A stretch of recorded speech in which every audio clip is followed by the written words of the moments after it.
terminar de ver el tema de ecuaciones diferenciales. Teníamos eso previsto, ¿verdad, Pau? Sí. Sí, sí, sí, hoy la Ah, terminamos ok, perfecto. con ecuaciones Terminar de diferenciales. ver algunas cosas. Hoy matamos ecuaciones diferenciales y después la clase que viene ya retomamos de vuelta con transformada de Laplace. Hoy me gustaría hablar de un tema que no cubrimos tanto porque no se cubre tanto en los cursos de análisis matemático, que son algunas ecuaciones de orden superior y en particular una ecuación de segundo orden para la dinámica de las estructuras, y está bueno que aunque sea la veamos una vez, la trabajemos un poco y después vamos a ver algunas soluciones o alguna manera de solucionar ecuaciones de orden superior, no todas las ecuaciones de cualquier orden, porque son muy complejas en sí mismas y habría que ver mucho para, para poder tener resuelto eso y por ahí no es tan conveniente invertir tantas clases. Entonces, si les parece, arrancamos con eso. A ver. Voy a compartir la pantalla y vamos a abrir una nota nueva y ahí empezamos a escribir.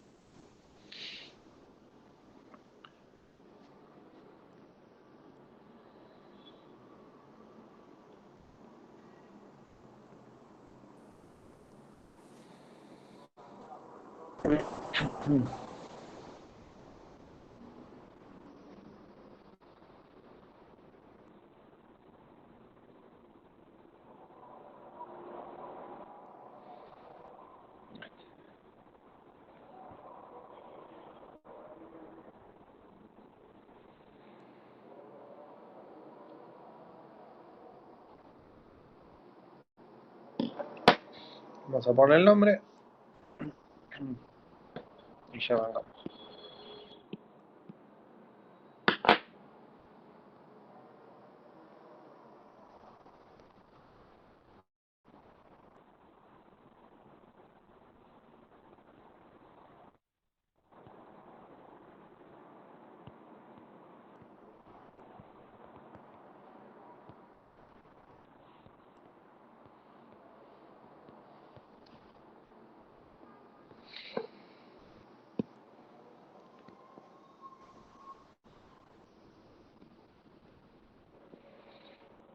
Bueno, la ecuación sobre la que quiero que nos enfoquemos hoy es una ecuación que describe el movimiento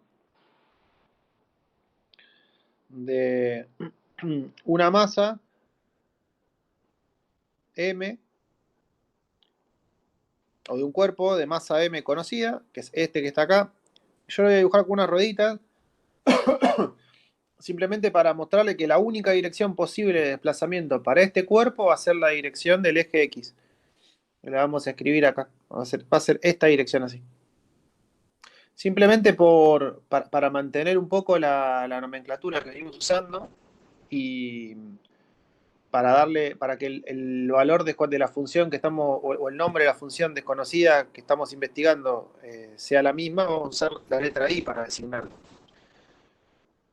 Esta masa va a estar atada a una pared fija a través de un resorte lineal de rigidez conocida. Estos resortes que ustedes ya algo han estudiado, bien, son resortes muy parecidos a los materiales elásticos lineales que nosotros tenemos en las estructuras civiles y quedan caracterizados por una única constante. Y si yo quisiera trazar acá la relación entre el desplazamiento en la punta o el cambio de longitud relativo, puede ser este o el cambio de longitud, las dos cosas están bien, y la fuerza que este resorte es capaz de generar, yo tengo una línea recta. A medida que el resorte tenga constante más grande, la pendiente de esa recta va a ser más grande. Esa pendiente va a estar caracterizada por ese valor K, que va a tener valor de kilonewton sobre metro. Esto es muy parecido, ¿por qué tenemos interés en este modelo en particular? Y ahora vamos a tratar de ver cómo se describe. Porque una viga con una carga puntual, una fuerza puntual variable, que podría ser un problema de interés para la ingeniería civil, por ejemplo, porque tenemos un motor en una viga, se comporta muy parecido a ese resorte. Porque si yo duplico la carga, se duplica el desplazamiento en este punto. Y, y eso se incrementa dentro de todo el régimen lineal de la viga. Entonces, esta ecuación es muy importante. Va a faltar un elemento más, que es que, así como está planteado el sistema, no hay no hay ningún tipo de amortiguamiento, es decir, que yo pongo a vibrar este sistema, si lo saco a la posición de equilibrio, lo suelto y vibra para siempre. Nosotros sabemos que en las estructuras normales, casi nada de lo que nosotros conocemos tiene una vibración que es infinita, siempre se extingue. Entonces va a haber que agregar un poco más adelante un elemento adicional al sistema que va a ser el que le va a dar el amortiguamiento.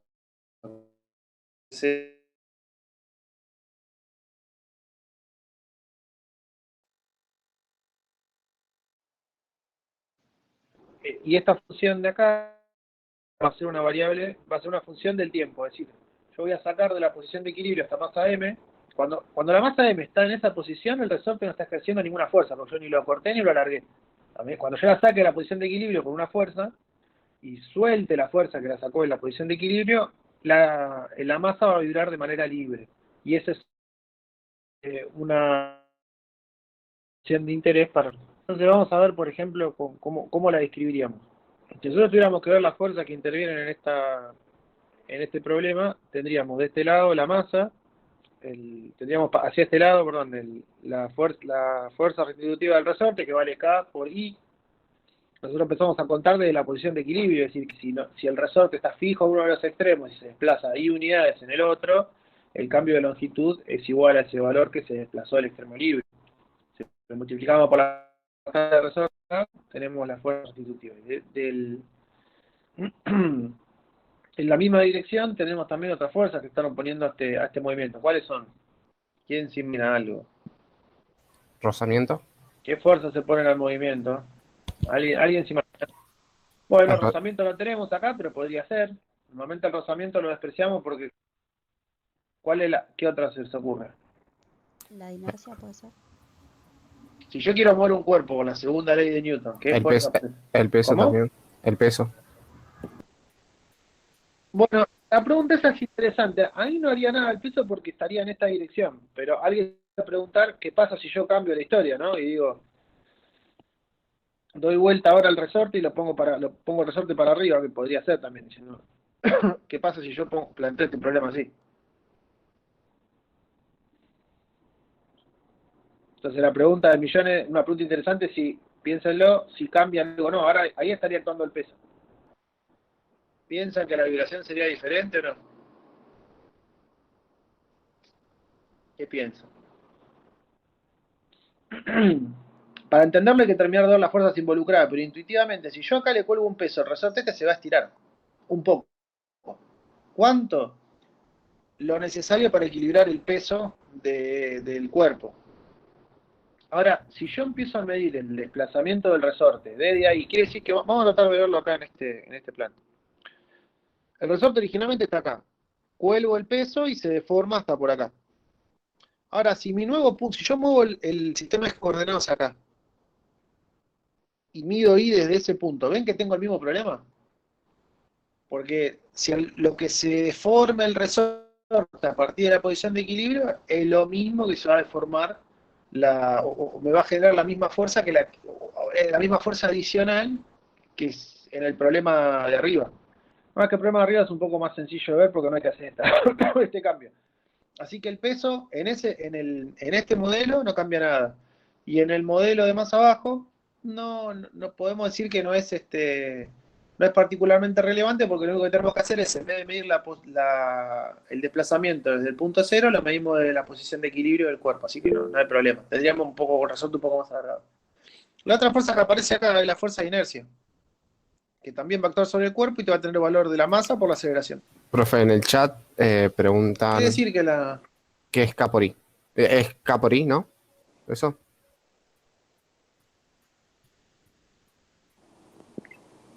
Ok, si yo tengo este resorte, este que tenemos acá, tienen la ecuación que relaciona la fuerza del resorte con el alargamiento del resorte es esta que está acá. Acá abajo tenemos la costada del resorte. Quiere decir que si yo multiplico, que es la pendiente de esta recta, si nosotros multiplicamos la pendiente de la recta por el valor del desplazamiento, lo que obtenemos es la fuerza que genera ese resorte para ese desplazamiento. Esto es algo que ustedes lo ven en un resorte. Si tengo un resorte lineal, si yo tiro 1 metro, tengo una fuerza de 10 kN. Si tiro 2 metros, tengo 20 kN. Entonces la fuerza que va a aparecer acá va a ser K por I. ¿Va a ser la misma en el tiempo? No, va a ser variable. que a medida que la masa se aleje de la posición de equilibrio, la fuerza restitutiva va a ser cada vez más grande. Y las fuerzas de inercia también van a ir variando, porque conforme la masa se aleje va a variar la aceleración. Hasta que en un punto el cuerpo se va a parar, va a ser cero, y por eso el cuerpo puede empezar a volver, que es el movimiento que se imagina uno de esto. Uno que se imagina que cuando yo saque esto de la posición de equilibrio y lo suelte, va a oscilar en torno a la posición de equilibrio, así que va a ir primero hacia la derecha, cada vez más despacio, hasta que se va a parar y pueda empezar a ir hacia la izquierda cada vez más rápido. Cuando cruce el medio va a empezar a ir cada vez más lento, hasta que se pare, y así sucesivamente. Como no hay ningún elemento que disipe energía en este sistema, el movimiento ese va a continuar para siempre. ¿Alguna duda hasta acá? No sé si quedó contestado acá por ahí.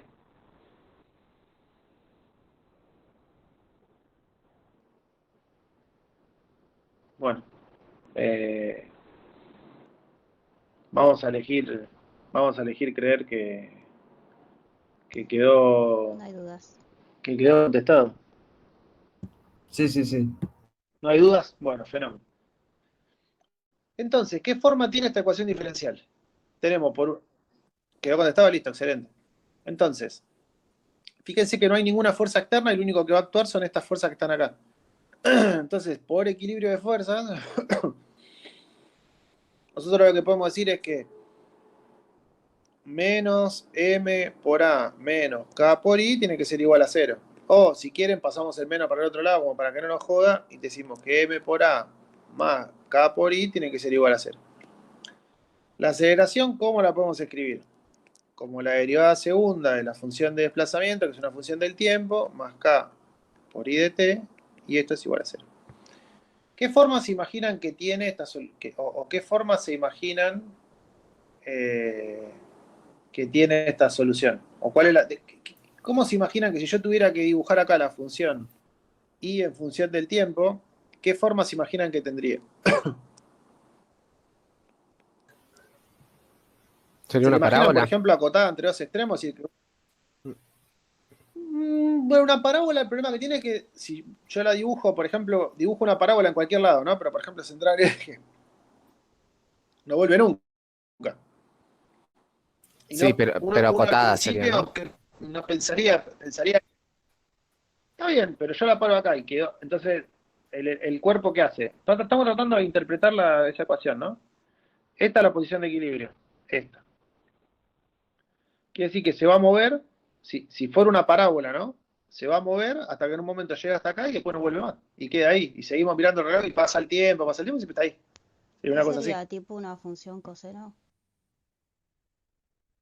O una función del coseno. Podría ser una función del seno o una del coseno.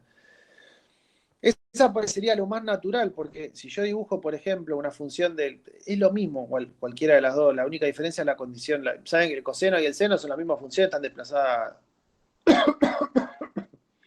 solamente pi sobre 2. Así que no hay problema con eso. Pero, por ejemplo, dibujemos una función de coseno cualquiera.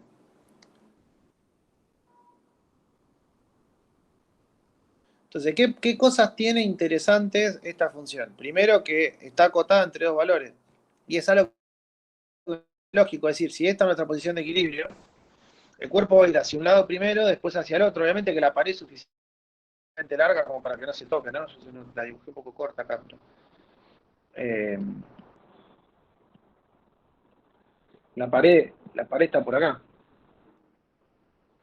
Entonces el cuerpo va en esa dirección, en esta, y oscila entre dos puntos. No importa cuál es ese valor por ahora. Es una cuestión, la podemos después, después la podemos calcular. ¿Cómo podríamos saber si, por ejemplo, la forma de seno i de t igual a coseno de omega t es una solución para nuestra ecuación diferencial?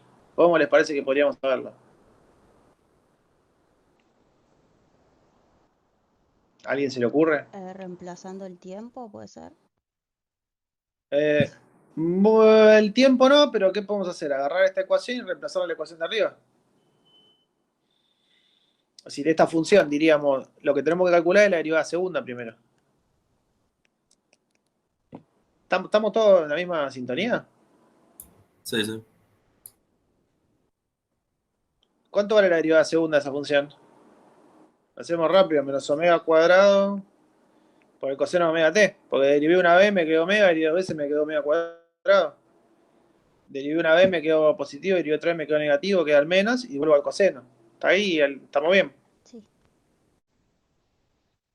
¿Sí? Perfecto.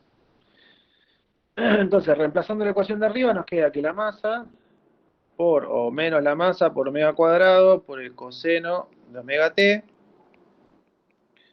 más k por el coseno de omega t. Todo esto tiene que ser igual a 0. Podemos sacar los cosenos, así. Y sí. Y para que esta ecuación se cumpla siempre, ¿qué es lo que tenemos que garantizar? Que omega, K y M son valores del problema, o sea que no puedo hacer nada con eso. Pero sí lo que tenemos que garantizar es que omega, perdón, sea igual a la raíz cuadrada de K sobre M. Entonces, la función solución de nuestro problema es esta que está ahí, coseno de omega t, siempre que se verifique que omega es la raíz de K sobre M, que es un valor conocido. Y esta ecuación es una ecuación súper importante. Y vamos a ver que tiene muchas aplicaciones en la ingeniería civil cuando nosotros vemos, por ejemplo, la manera en que vibra de manera libre, por ejemplo, una viga. ¿Y ese omega qué me daría el periodo? No, omega se llama frecuencia natural circular. Está relacionada con el periodo, no es exactamente el periodo. Si nosotros tuviéramos si quisiéramos calcular el periodo, lo que podríamos hacer es a partir de la frecuencia natural circular determinar el periodo. Que es fácil porque hay que relacionarlo con 2pi. No hay ninguna cosa así súper complicada. Por ejemplo, la frecuencia, esto se los digo nada más, es omega sobre 2pi. Entonces, la inversa de eso es el periodo, quiere decir que el periodo es 2pi sobre omega. Y ahí tienen el periodo o la frecuencia del movimiento. Pero eso simplemente son ¿por qué aparece este 2pi? Porque el coseno es periódico en 2pi. ¿Está bien? Si ustedes tienen algún valor de omega distinto, si omega vale 1, su periodo es 2pi. Que sería la inversa de la frecuencia. ¿Está bien ahí? Gracias, profe. No, por nada. Bueno, si ahora esta ecuación en realidad se puede complicar un poquito más, porque si nosotros ahora vemos que esta ecuación tiene dos grandes cosas que le faltan. La primera es ese amortiguamiento, porque nosotros vemos que el movimiento continuaría de manera infinita, y eso es un comportamiento de una estructura real.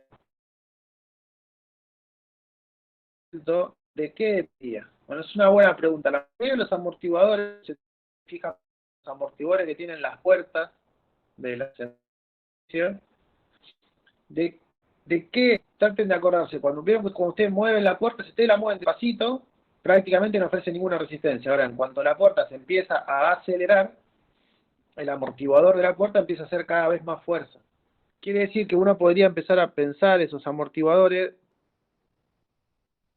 como una función en donde la fuerza que el amortiguador es capaz de generar no depende de cuánto se desplace el amortiguador, porque yo puedo abrir toda la puerta y si la abro despacito no me ejerce ninguna fuerza. Tampoco depende de la aceleración, va a depender de la velocidad. Porque a mí lo que me interesa lograr en ese tipo de situaciones son velocidades, en ese caso angulares, pero es lo mismo, constantes. Entonces vamos a tener un sistema que va a ser un amortiguador lineal, que va a tener también una ecuación lineal de esta forma, pero en vez de depender del desplazamiento, va a depender de la derivada primera del desplazamiento, de la velocidad. Y esos sistemas, después de analizar bastante a las estructuras, son los que responden, tienen un buen compromiso entre una buena predicción de la respuesta y eh, una buena capacidad o una capacidad relativamente buena de predecirlo, porque predecir el amortiguamiento de la estructura es muy complicado. Entonces esos amortiguadores son los que mejor han funcionado a lo largo del tiempo. Entonces nuestra ecuación diferencial, ¿cómo quedaría ahora? ¿Y cómo quedaría nuestro elemento? Tendríamos esa masa o ese cuerpo de masa M. Voy a borrar acá.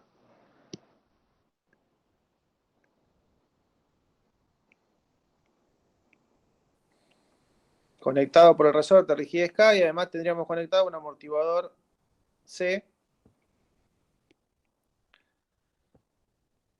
que va a ser el que nos provea esa fuerza de amortiguamiento.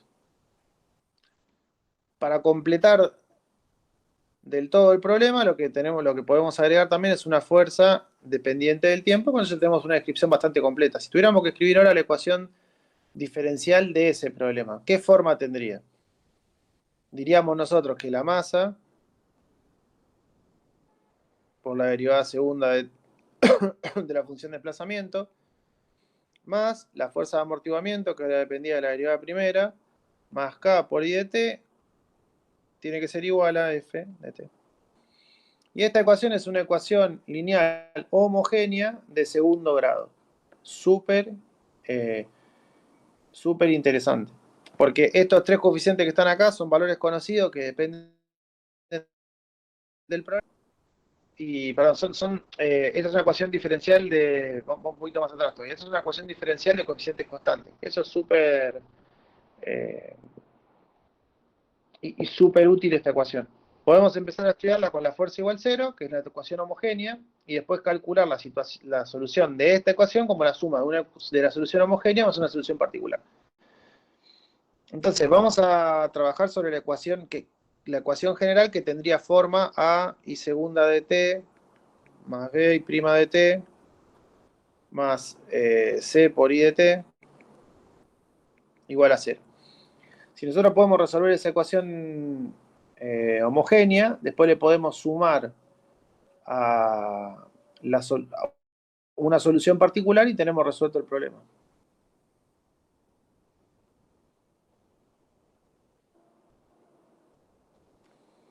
Profe, Bueno, para disculpe. resolver esto hay En este varias... caso, Sí, cuando ¿sí? se iguala a cero, ¿por qué?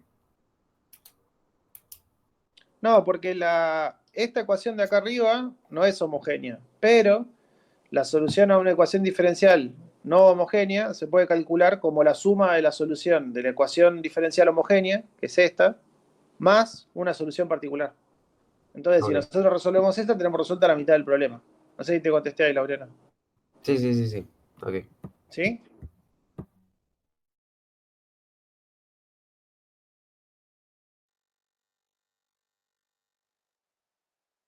Ah, ah, no tiene otro motivo. Profe, Bueno. ¿podría repetir lo último? Creo que se acordó todo. Bueno, espérame un segundo que voy a buscar a ver si mejoramos un poco la conexión. Por ahí está baja. No, está bien la señal. Bueno, a ver, esperen un segundito, no se vaya.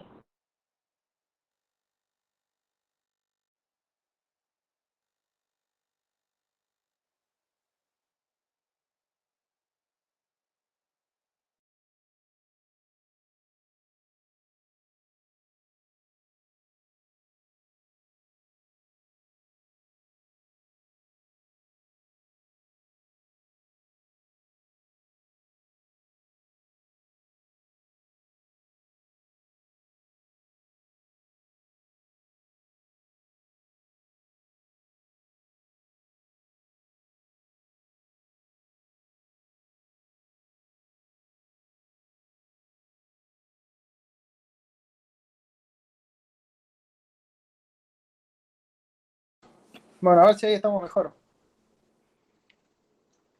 Me avisan cualquier cosa. Sí, lo escucho mejor. Bueno, lo que le decía es que la segunda ecuación, a esta ecuación de acá arriba, que no es homogénea, es una ecuación lineal de segundo orden, se puede calcular como la suma de la solución a la ecuación homogénea, que es esta que está acá, más una solución particular. Entonces es una buena manera de empezar a estudiar el problema, es estudiarlo pensando primero en la ecuación homogénea y después encontrar una solución particular para el problema. Ahora después hacemos un ejemplo chiquito, como para que ustedes lo vean algo escrito y también les sirva como una solución. Entonces, si nosotros miramos la solución en particular,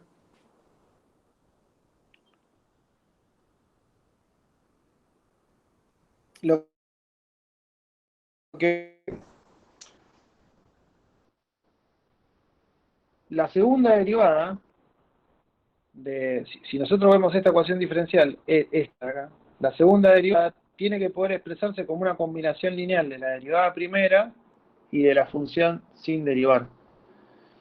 Entonces, ¿qué función a nosotros nos parece que tiene esa forma? ¿Qué función? ¿Se acuerdan ustedes que si yo la derivo, la función prácticamente no cambia?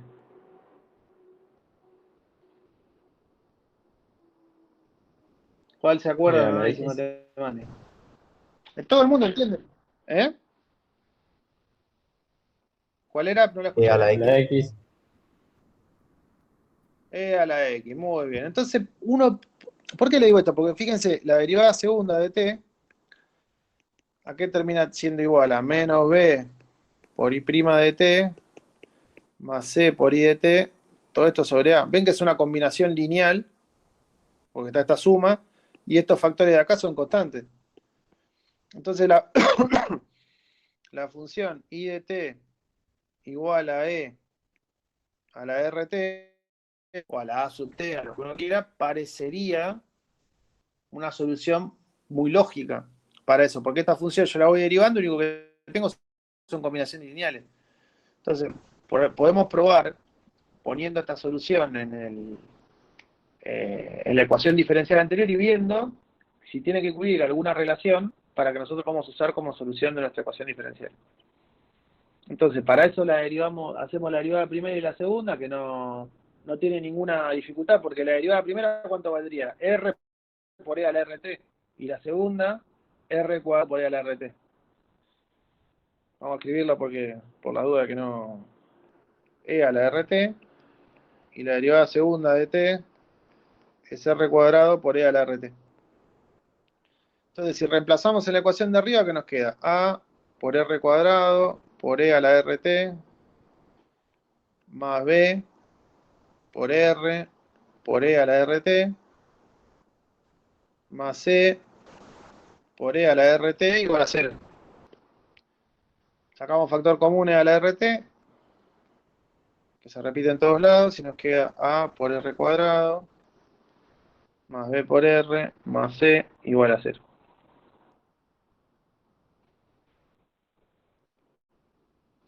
Entonces, para que esto se cumpla, como E a la RT nunca va a ser 0, lo que tiene que ser 0 es A por R cuadrado más B por R más C. Y esta es una ecuación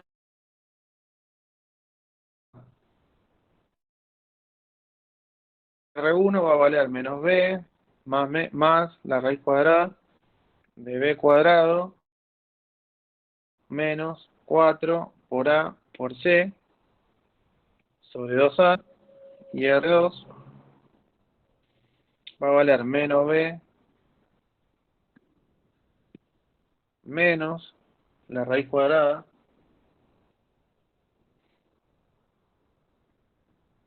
de B cuadrado menos 4 por A por C sobre 2A.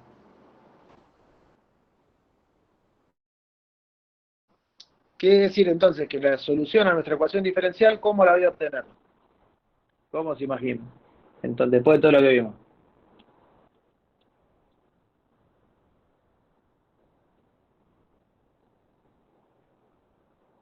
¿Alguien se imagina algo? A, B y C, estos valores de acá, ¿son conocidas o desconocidas? Desconocidos. Vamos de vuelta para arriba, no pasa nada. Mirá, nosotros salimos de esta ecuación diferencial. Pero esta es una forma genérica. Una ecuación diferencial, por ejemplo, para nosotros que tendría valores acá, acá y acá. Si solo fuera una ecuación diferencial de un problema cualquiera, solo serían valores. Y además necesitamos cuántas condiciones de esta ecuación diferencial.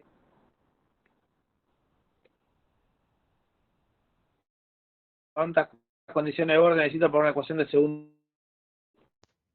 Ay, se corta bastante, pero creo que está preguntando las condiciones de borde. Jóvenes, ¿qué pasa? Ah, porque se está cortando mucho el ¿Sí? audio. Las condiciones de borde para una ecuación diferencial. ¿Se corta mucho? Tienen que ver, vamos a movernos a otro lado. Si no, sonamos. No sé qué hacemos. Tenemos que arreglar el techo de la facultad. ¿Sí? A ver, esperen que voy a otro lado. A ver si ahí mejoramos un poco.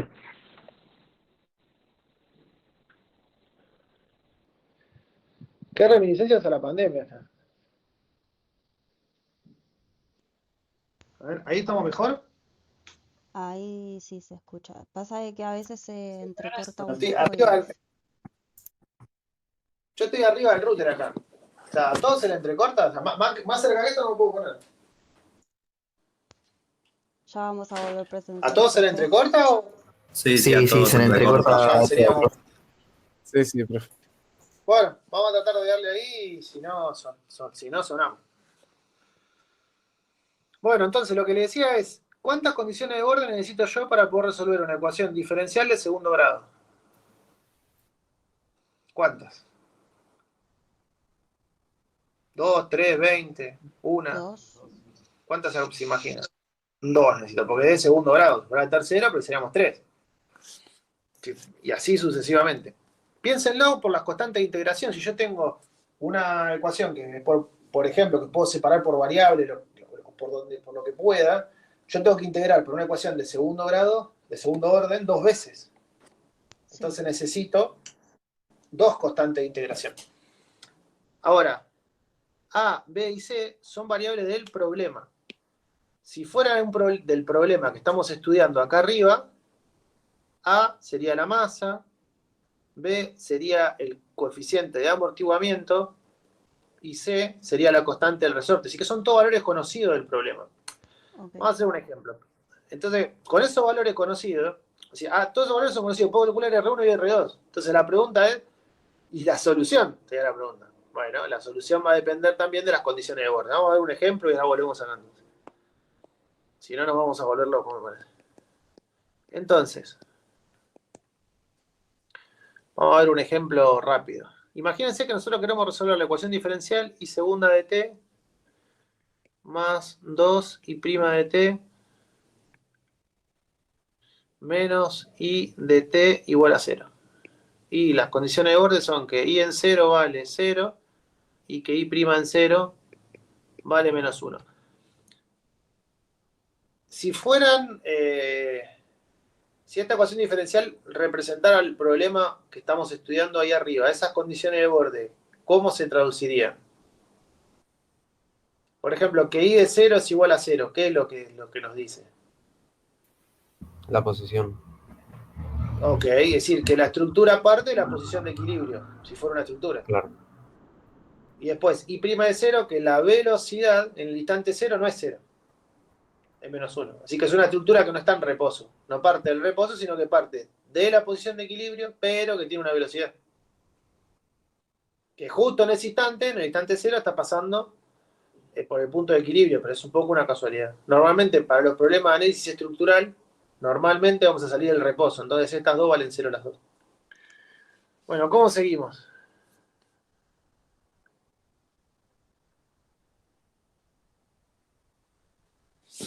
Entonces, nuestra ecuación... Una solución homogénea. Exactamente, esperen que entró alguien.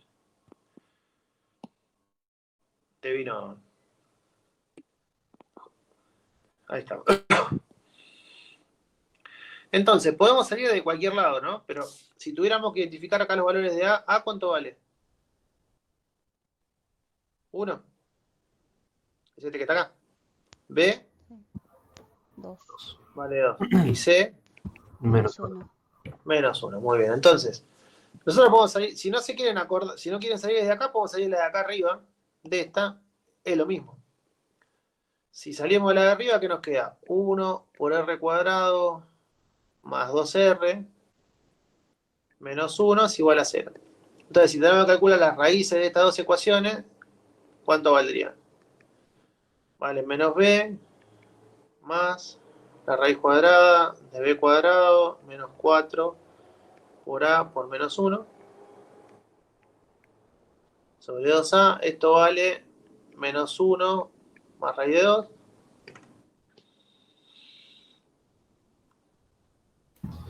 menos 1 menos raíz de 2. Muy bien, y R2 vale menos 1 menos raíz de 2. Entonces, ¿qué forma va a tener la ecuación diferencial? Resolvamos reemplacemos en la de arriba y resolvamos estas dos. Así nos queda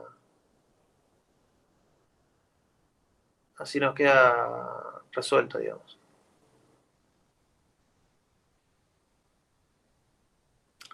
Si nosotros sabemos que la solución a nuestra ecuación diferencial son estas dos raíces, la primera y la segunda, ¿cuál es, cómo podríamos plantear la ecuación? Si nosotros sabemos que las dos raíces de la ecuación son esas que están ahí, entonces las dos soluciones posibles para nuestra ecuación diferencial, ¿cuál sería? Ahí va a ponerla acá. La primera, una solución posible a nuestra ecuación diferencial sería e a la menos 1 más raíz de 2. Y la otra solución sería e a la menos 1 menos raíz de 2. Claro, pero una es negativa. ¿Por qué? Primero, ¿por qué? Después, la otra pregunta que nos sería si nos es relevante a nosotros para el problema. Ah, no pensé que era el tiempo, perdón. No pasa nada por R eso, pero. Y de todos modos, a ver, a veces puede pasar esto ahí, cuando resolvemos ecuaciones diferenciales, cuando resolvemos cualquier problema de ingeniería en realidad. Hay que pasar por una etapa que es la discusión de la solución. Es decir, si yo tengo una solución que tiene más de una raíz, no necesariamente todas las raíces tienen significado físico. Es decir, yo puedo estar resolviendo la ecuación, pero para un valor físico que no es posible en el mundo de lo real.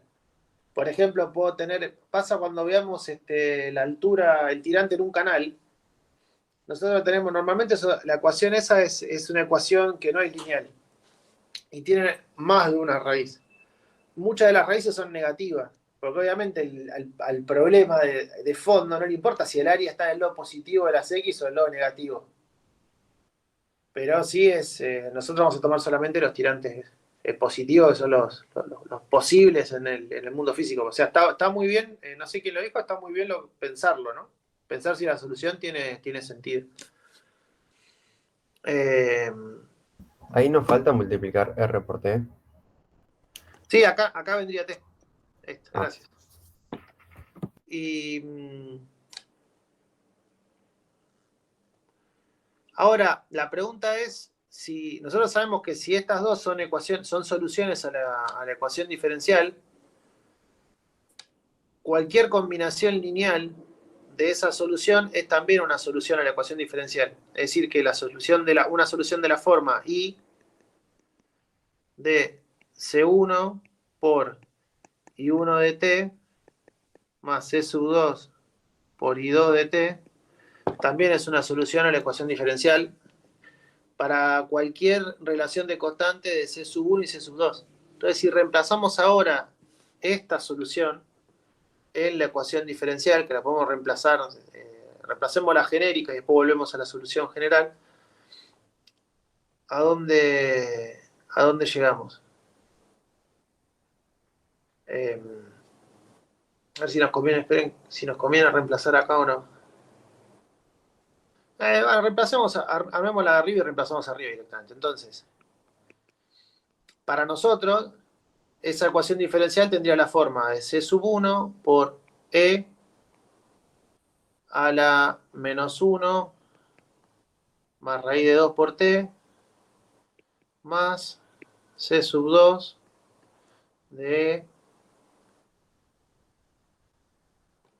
menos 1 menos raíz de 2. Entonces, si reemplazamos ahora en la ecuación diferencial, ¿qué tenemos? Primero, para calcular el valor de estas dos constantes, lo que podemos hacer es ir a las condiciones de borde. Nosotros sabemos que I en 0 tiene que valer 0. I en 0 vale C1 por E a la 0 más C sub 2 por E a la 0. Esto tiene que ser igual a 0. Y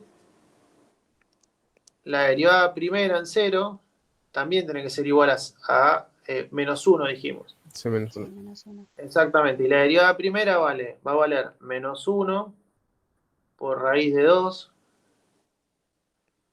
por C sub 1 por E a la 0 más menos 1 menos raíz de 2 por C sub 2 por E a la 0.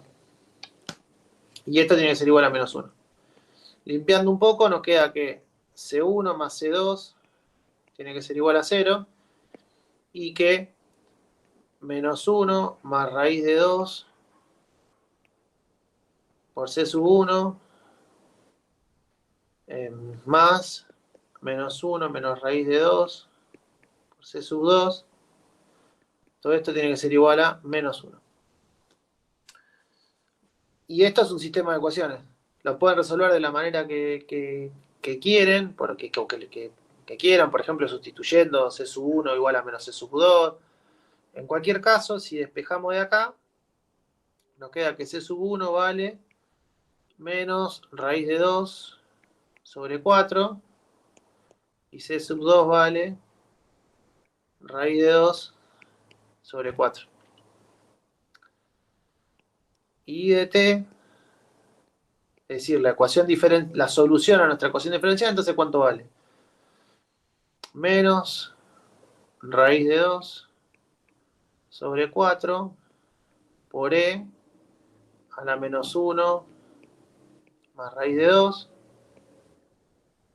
por t más raíz de 2 sobre 4 por e a la menos 1 menos raíz de 2 por t. Y esta es la solución a nuestra ecuación diferencial. Esta que está. Entonces, cuando nosotros tenemos una solución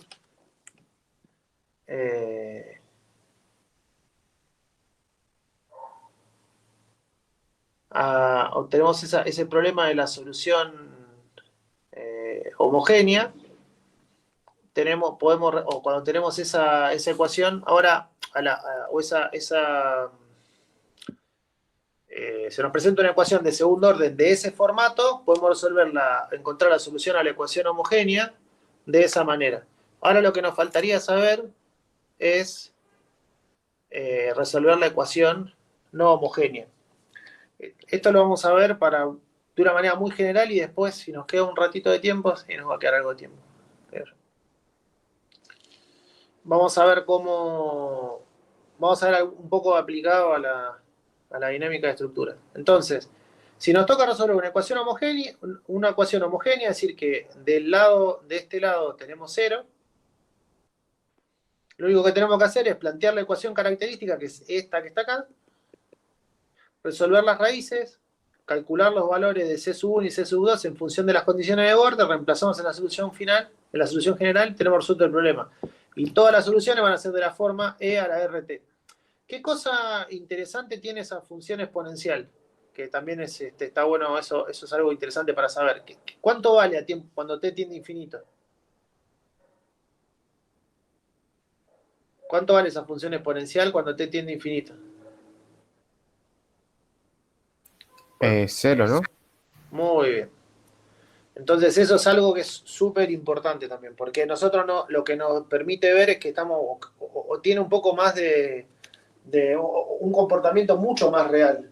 porque nosotros vamos a ver que conforme pasa el tiempo, si la vibración es libre, si yo no estoy aportando energía, yo saqué la estructura de la posición de equilibrio y la solté, la dejé vibrar libremente. Por ejemplo, como si uno pulsara la cuerda de una guitarra. La vibración en algún momento se extingue. O en función de las características de la estructura y de cuánto yo la saqué de la posición de equilibrio, va a vibrar más tiempo, pero nunca va a vibrar hasta el infinito. Entonces, que haya una función que para un tiempo infinito el desplazamiento valga cero, es un buen indicador de que el modelo está copiando de manera razonablemente buena la realidad. ¿Qué pasa cuando tengo una ecuación que no es homogénea? Lo que voy a tener que hacer ahí es encontrar alguna solución particular. Hay muchas maneras de hacerlo. El método más directo, no siempre el más sencillo, pero el más fácil de aprender, es un método que se llama método de los coeficientes indeterminados. Entonces nosotros tenemos una ecuación de la forma A y segunda de t más b y prima de t más c de i de t igual a f de t, y este ya no vale 0.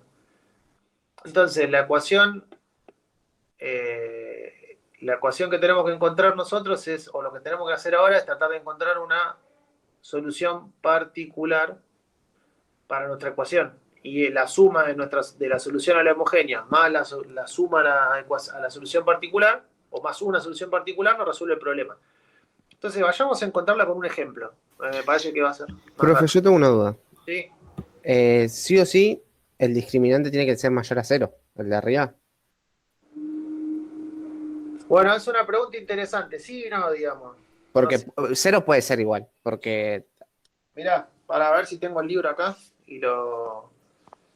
Es una pregunta interesante, lo que pasa que no, lamentablemente no es tan fácil de responder. No es tan fácil, o sea, te puedo decir que sí, que no importa lo que sea, va a haber una solución.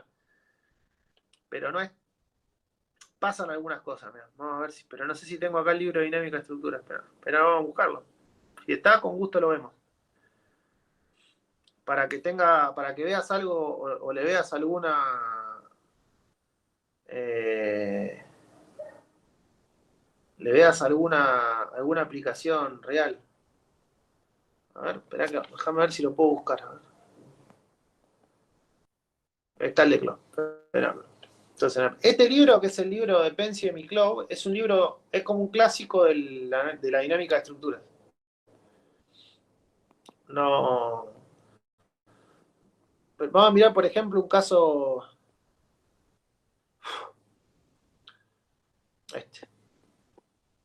Lo que pasa es que tiene algunos problemas.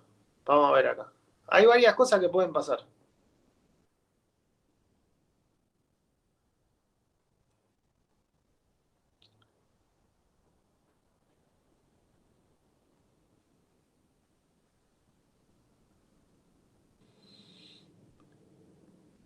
Bueno, esta es la primera cosa interesante que pasa. ¿Qué pasa si yo tengo un discriminante negativo? Yo lo que me va a pasar a mí es que me va a quedar una solución que no es que no hay solución. Las soluciones están en campo complejo.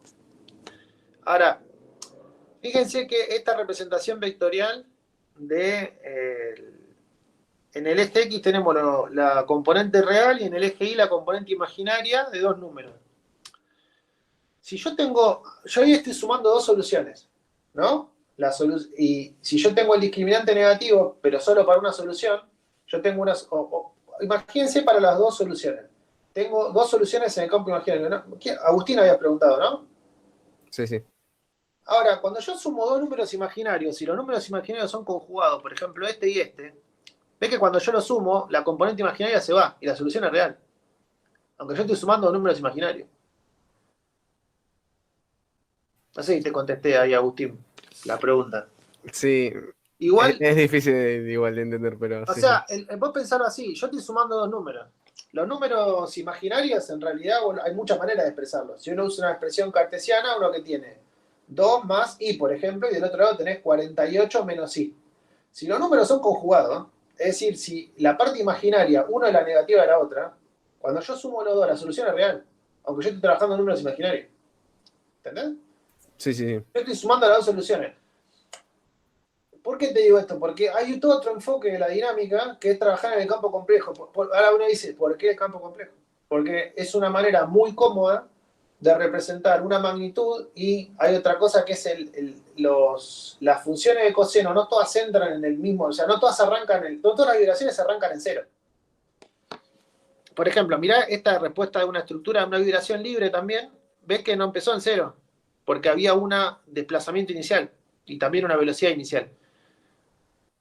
Una manera de interpretar esto es como que esta vibración tuvo un corrimiento, que es este que está acá. El corrimiento es este ángulo, que se llama ángulo de fase, dividido la frecuencia natural circular. Entonces, si vos al fin del día, todas tus respuestas, de alguna manera, son una parte, una amplitud, que es una parte real, más una componente imaginaria, que si vos te acordás de números imaginarios, cuando expreso el número en coordenadas polares, yo tengo un valor real para la magnitud del vector y un valor de angular para el ángulo que ese vector forma entre el plano real y el imaginario. Entonces yo puedo escribir ese mismo número en coordenadas cartesianas y tengo una amplitud y tengo un ángulo de fase. Entonces es muy cómodo para sumar distintas respuestas de una estructura sin tener que hacer mucho, sin tener que meter los ángulos de manera, sin tener que hacer trigonometría real.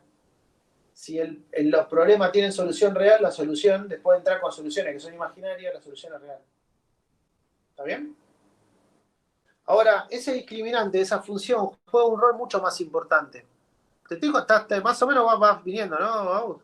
Sí, sí, más o menos sí. Bueno, fíjate esta ecuación que está ahí arriba, esa que dice S1 y S2. Esa es, digamos, partiendo del discriminante, ¿ves que está el más menos ahí? Sí, sí. Y está el 2M dividiendo. Sí. Partiendo de ese discriminante, empiezan a pasar algunas cosas interesantes, mira. Vos fíjate. ¿Qué pasa cuando hay un amortiguamiento que se define que es ese que está ahí? C sub C sobre, es ese C sub C, que es 2M por omega, que se llama amortiguamiento crítico. Ese amortiguamiento juega un rol importante porque fíjate que en función del valor de C sub C, ves que si C sub C es 2M por omega, en función del valor de C sub C, el discriminante va a ser positivo, negativo o cero. ¿No? Otra cosa interesante. Y la estructura va a tener comportamientos muy distintos, las tres. Si vos tenés... Si justo sería cero, tipo, no, Si no justo podría cero, haber, no podría haber vibración. No, mirá qué interesante esto. No es que no hay vibración. Tipo, se cae todo. No, no se cae nada. Mirá, a ver si te puedo... Pasa que no me acuerdo si en este libro justo está esto que te quiero mostrar. No va a estar acá. Bueno, si vos tenés... Vamos a verlo al revés. ¿Sabés cuando no hay vibración? Si es mucho más grande que C sub C. Ese tipo de estructura...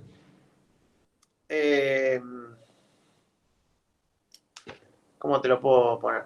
A ver. Si vos tenés un amortiguamiento mucho más grande que C sub C, la estructura no puede vibrar en el sentido de que no va a pasar por la posición de equilibrio. Está tan amortiguada que cuando empieza a volver no llega a pasarse la posición de equilibrio. Va a tener una forma como esta. ¿Ves la que está dibujada acá en la figura 2.9? Sí, sí. Por ejemplo, podría ser por acá. Si vos tenés justo el amortiguamiento crítico, de todas las posibles formas en donde la estructura, comillas, no vibra quiere decir que no muestra un movimiento periódico, no que no se desplaza. Desplazar se va a desplazar, ¿sí? De todas esas infinitas formas, la que vuelve más rápida a la posición de equilibrio es la que tiene el amortiguamiento crítico. Estos amortiguamientos son enormes para esa estructura. Solamente son de interés para la industria mecánica. Por ejemplo, los amortiguadores de los autos. ¿Vos qué es lo que querés? Después de que empiece a vibrar, que vuelva a la posición de equilibrio lo más rápido posible. Entonces los amortiguamientos críticos para los autos son importantes, para lo que hacen amortiguadores de auto. No necesariamente quiere decir que vos tengas que ir ahí, pero si vos no tenés una estructura sobreamortiguada, pasa lo que pasaba en los autos muy, muy, muy viejos, que ustedes ni habrán visto, que uno estaba, cuando agarraban un pozo, digamos, sufrían oscilaciones. Uno pasaba por la posición de equilibrio varias veces. Sí, lo mismo que cuando se rompe directamente el amortiguador. Cuando Está se rompe el falseado. amortiguador, por ejemplo, ahí está. Cuando se rompe el amortiguador, va a venir. Vos decís, pero como si el resorte de la suspensión anda bien. ¿Por qué que vibra? Bueno, porque no anda el amortiguador. Cuando las estructuras tienen amortiguamiento subcrítico, que son las estructuras civiles, exhiben este comportamiento que está acá. Donde vos tenés una vibración que ocurre en el tiempo y que se va amortiguando. ¿Ves? Esta que está acá es la componente de la exponencial negativa que amortigua el desplazamiento. Hasta que a tiempo infinito vale cero. Sí, lo que estábamos viendo recién. Exactamente. Ahora, eso si la vibración es libre. Si la vibración es, que fue lo que vimos hasta ahora. Si nosotros tenemos vibraciones forzadas, la cosa es un poquito más distinta. Aprovecho, se lo muestro ahora y ya después vamos a ver la coeficiente determinado y listo. Si vos tenés vibraciones forzadas, ahora imagínense al revés, yo tengo un motor, prendo el motor. ¿Me imagino que en algún momento va a dejar de vibrar? No. Porque si yo estoy aportando la energía con el motor, voy a seguir vibrando hasta el infinito. Ahora, va a haber dos periodos muy diferenciados de vibración. Un periodo, a ver, esperen que estoy buscando una imagen que les quiero mostrar que es interesante. A ver si aparece. Esta es la amortiguamiento. Esperen que quiero ver si aparece la imagen que les estoy mostrando. Pero básicamente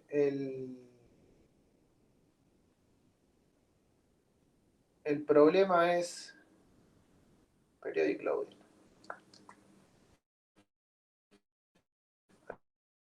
Claro,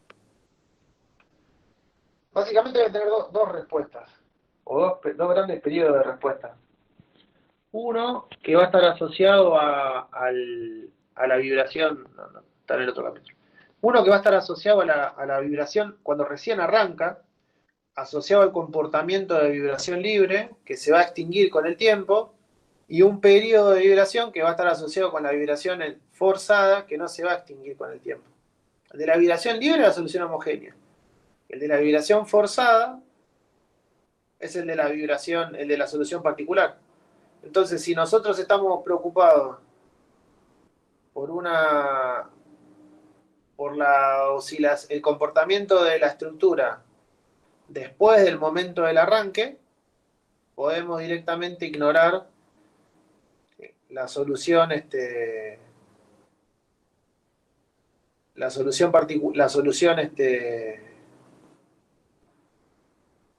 particular, digamos.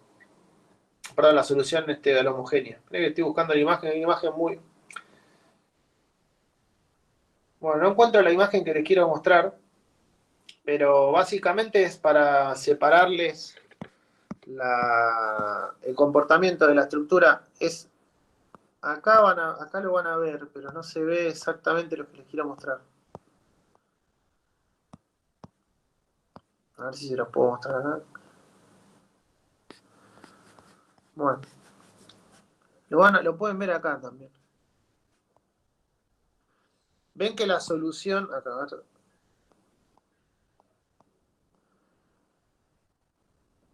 la solución a la ecuación diferencial, ven que tiene dos partes. Una está multiplicada por la exponencial negativa. Esa parte, o sea, toda esta parte que está acá, a medida que t va creciendo, es cada vez más chiquita. Entonces, si nosotros tenemos una vibración forzada en una estructura, va a haber una primera parte de la respuesta que va a estar influenciada por las características de la vibración libre. Y una segunda parte de la respuesta que no va a estar influenciada por las características de la vibración libre, porque esas vibraciones libres se van a ver extinguidas.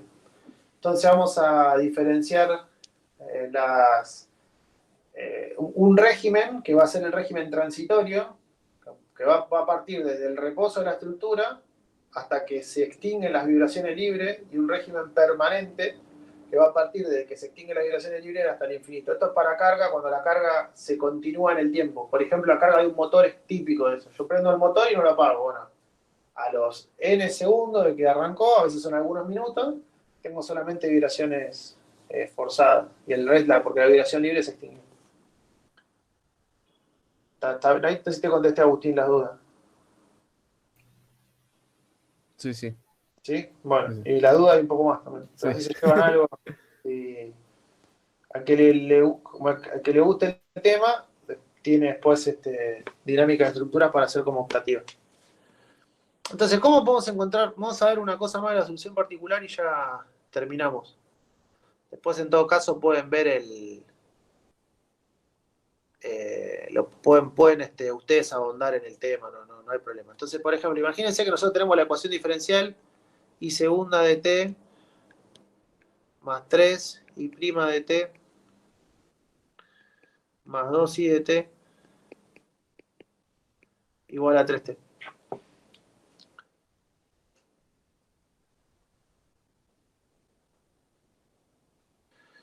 Entonces, para encontrar una solución particular a esta ecuación diferencial, lo que tendríamos que hacer es encontrar una combinación, o sea, una función i de t, tal que la combinación lineal esta que está acá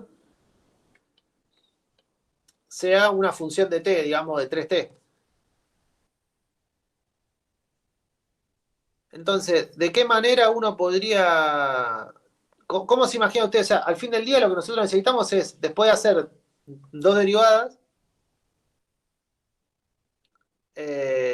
o después de derivar la cantidad de veces que nosotros queremos, llegar a una función lineal, que va a ser esta 3t. Entonces, por ejemplo, una solución posible tendría la forma en donde si yo sumo a la derivada segunda de esa solución i sub 1 que no conozco, más la derivada primera de esa solución i sub 1 que tampoco conozco, más dos veces la función esta, tenga que ser igual a 3t.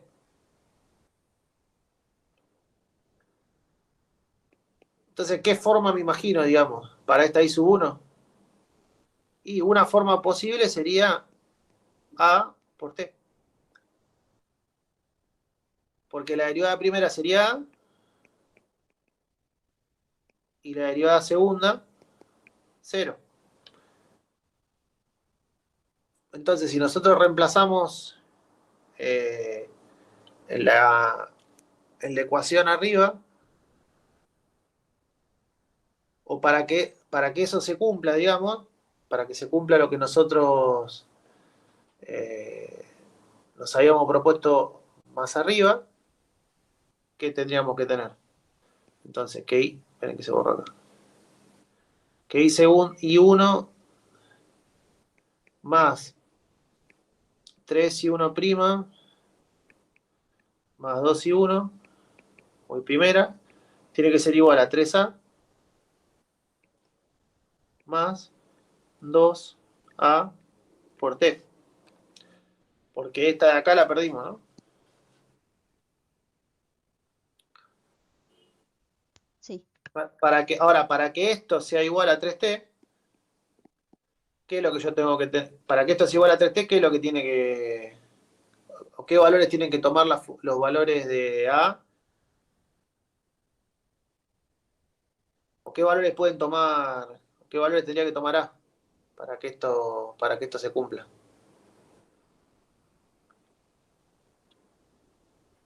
¿Qué se imaginan? Y a tendría que valer 0 para este término y 3 medio para t. Entonces, esta función que nosotros nos pensamos, ¿lo ven eso? Todo. Sí, sí. Entonces, esta función que nos pensamos no nos serviría, pero no estamos tan lejos. Podríamos probar una función de la forma i2 de t, a por t más b.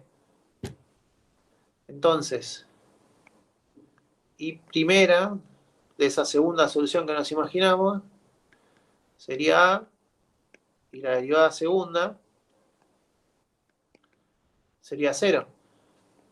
Entonces, la ecuación que daría ahora esa igualdad como 3a más 2a por t más b.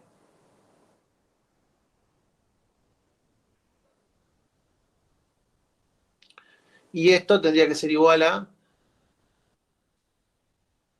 A 3t. 3T. Y para que eso se cumpla, podemos despejar un poquito más acá, poner esto de una manera un poco más cómoda, decir que 2a por t más 3A más 2B. Todo esto tiene que ser igual a 3T. Entonces, ¿qué conclusión sacamos? Si 2A vale 3 y además 3A más 2B vale 0,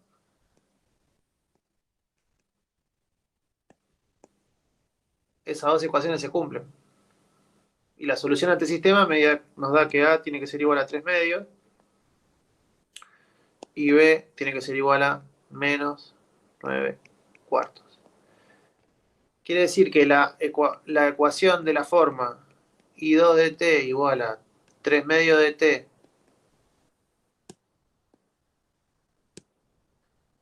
menos 9 cuartos es una solución particular de la ecuación diferencial que habíamos planteado acá arriba. Profe, si no es homogénea, ¿Sí? me da una igualdad a algo. ¿Sí? La I de t tendría que plantear directamente un polinomio del No, grado. bueno, no necesariamente, porque si del otro lado vos tenés como en este caso, un polinomio 3t, serán estas soluciones. Pero si hay otra cosa del otro lado, hay que ir encontrándola. Ok. Depende de lo del otro lado. Por eso este es un método. Después hay un método un poco mejor, porque este método, fíjense que funciona, pero es un poco complejo. Hay un método que se llama método de la superposición, que es un poco más complicado, y hay métodos paramétricos, también hay varias cosas. Por ahora, quedémonos con esto. O sea, ¿qué me gustaría que se lleven? Que las ecuaciones, a medida que yo salgo de las ecuaciones diferenciales ordinarias de la primera orden, las cosas empiezan a ser súper complicadas. Pero para poder resolver bien estas ecuaciones de orden superior, nosotros tenemos que entender bien cómo funcionan las ecuaciones de primer orden, que fueron las que vimos en las primeras dos clases. Y eso está bueno que ustedes lo estudien en profundidad. De segundo orden, esta ecuación que la que vimos acá es la más relevante para la ingeniería civil, que es la que gobierna todo el comportamiento dinámico. Así que nosotros podemos estudiar todo el problema de dinámica de la estructura, todo el problema de sismo. Y tiene esos comportamientos que vimos recién. Las soluciones son de ese tipo. Va a aparecer una exponente. La solución homogénea es súper importante porque gobierna las vibraciones libres. O si tenemos vibraciones forzadas, gobierna la parte transitoria o el régimen transitorio de esa vibración. Entonces es súper importante. Y el cálculo de la solución particular nos va a permitir a nosotros incorporar la suma de la solución para la vibración libre más la solución particular, nos va a permitir a nosotros incorporar el comportamiento global de la estructura, tanto en régimen transitorio como en régimen permanente, que son dos regímenes muy importantes. Entonces, esto que está acá es una súper breve introducción al análisis de ecuaciones diferenciales de segundo orden. Hay otros caminos también, como el que les mostraba el campo complejo, es otro camino enteramente diferente, que tiene algún valor también, no lo vamos a cubrir en el curso. Con esto completamos el repaso de ecuaciones diferenciales. La clase, para algunos fue todo repaso, para otros fue todo nuevo y todo lo del medio, entre los dos extremos. Lo que vamos a hacer la próxima clase con Paula nos va a acompañar en el apasionante mundo de las transformadas de Laplace, que es otro método para resolver ecuaciones diferenciales que sean lineales. Y vamos a tratar de abordar el estudio de la dinámica de estructura con esa transformada de Laplace, que es muy importante para entender, cuando la combinemos después con la transformada de Fourier, nos va a permitir a nosotros entender muy bien la respuesta o caracterizar muy bien la respuesta de la estructura y calcularla muy rápido. Porque todo esto que vimos ahora son ecuaciones súper simples, pero si yo tengo una estructura con un montón de grados de libertad, esto es muy difícil de poner en práctica. Entonces va a haber que hacer otras cosas. La idea es que se lleven esto como, por lo menos como agarrado con alfileres, sería el espíritu, para que tengan una introducción. Es bastante más largo el tema. No sé si hay, por lo menos se lo llevan como la idea de cuál es la ecuación de segundo orden importante para la ingeniería civil, cómo se resuelve la ecuación homogénea, que aparece una exponencial ahí, que se va a volver negativa, para poder ir a cero cuando tiende a infinito, y que esa exponencial negativa describe el comportamiento en la fase de vibraciones libres, y que si queremos calcular la fase en vibraciones forzadas, lo que tenemos que hacer es resolver la ecuación completa, calculando una solución particular a través de, por ejemplo, el método de los coeficientes indeterminados. ¿Vale? ¿Dudas con esto? ¿Nada? No. El que quiere profundizar, el capítulo 4 del libro de Nagel habla de este tema. Nosotros cubrimos las primeras 2 secciones nada más. El que quiere seguir para adelante puede seguir, no hay problema, no es necesario. Sí, después va a haber algunos ejercicios en el campus para que ustedes chusmeen. Y no sé, Pau, si tenés algo para agregar No, nada. a la confusión general. Ah, No. la clase que viene, ahí con Paula vamos a volver a transformar la plaza y se va a volver un poco más. O sea, el tema es quizás más complejo que este, pero también más acotado. Entonces vamos a volver a condiciones de borde un poco más definidas, así que no teman. ¿Sí? Bueno, si no hay dudas y Paula no tiene nada más que agregar, yo lo podemos cerrar acá. ¿La La clase clase que viene va a ser presencial o virtual? Clase que viene, no, todavía estamos virtual en teoría, me parece, porque el 6 de mayo era el último. Sí. Creo que. ¿Cómo, Claro, Pau? 6 de mayo es lunes. Y, Sí, o sea que nosotros estamos el sábado virtuales. que viene todavía virtual. Sí. Vamos una No, clase. no puede ser una manera de ser presencial. Me perdí. ¿Cómo? No puede haber una manera de que sea presencial. Y lo que pasa es que hicimos todo, yo sé que esto es una cosa, vos pensás que yo estoy dando clase parado, literalmente arriba del router. Ya estoy, o sea, vos estás incómodo, estamos, todo esto es una desgracia, pero aguantemos una más y si después, si se atrasan los trabajos del techo, yo busco una manera de que nos den un aula. Pero hagamos el último esfuerzo y ya después volvemos presencial todo el año, ¿sí? Si no pasa nada más, si no se vuela más nada, volvemos presencial todo el año. Dale, Agustín. El compromiso es ese. Si la clase, vamos a hacer el último esfuerzo de la clase que viene. Si después nos dicen que el otro sábado tenemos que ir también virtual, nos ponemos firme y buscamos un salón. ¿Sí? Perfecto, profe. Dale. Vale, Bueno. perfecto. Listo. ¿Vos tenés alguna cosa más para no? Pau, ¿me habías dicho que no? Bueno, ¿te saludamos entonces? Sí. Listo. Buen fin de. y nos Buen vemos fin de semana, profes. Gracias. Profe, No, en fin, ¿puedes subir este material al campus? ya mismo antes que me olvide. Igual tampoco es que me parece que decirle material a me parece. Bueno, sí, pero me